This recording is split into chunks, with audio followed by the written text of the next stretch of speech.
இன்று எங்களது தோப்பில் வேலை தென்னையை சுற்றி நிறைய பதவல் உள்ளது. அது ஃபுல்லாக அன்றைக்கி 2 நாளாக உழுதாச்சு. இன்று நானும் என் மாப்பிள்ளையும் இன்றைக்கு அந்த தென்னையை சுற்றி உள்ள அடியில் உள்ள பதவல்களை வெட்ட வந்து உள்ளோம். எனது மாப்பிள்ளை இவர்.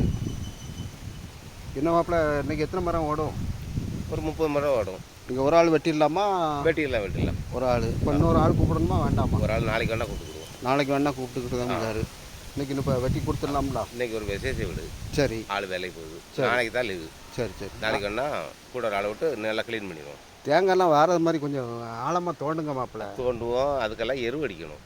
எருவு இருக்குல்ல நம்மகிட்ட? அந்த இருக்குல்ல, அப்புறம் அந்த இருக்குல்ல, எருவு இருக்குது. இதெல்லாம் அள்ளி போட்டால் தான் தேங்காய் பிடிக்கும். கட்டிங்களா? இந்த இருக்குல்ல, இதை நீங்கள் வெட்டி க்ளீன் பண்ணிடணும். இந்த இதை போட்டுறணும். போடுவோம்.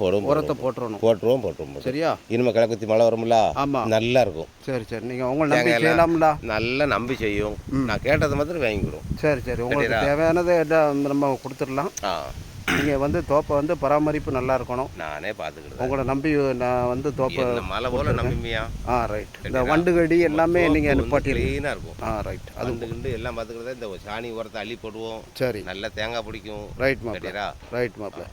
ரொம்ப சந்தோஷம். ரைட்டு. சரி. அப்போ வேலையை ஆரம்பிக்கலாம். ஆரம்பிக்க. சரி. உங்கள் நம்பிக்கை இருந்தால் செய்யும். சரி.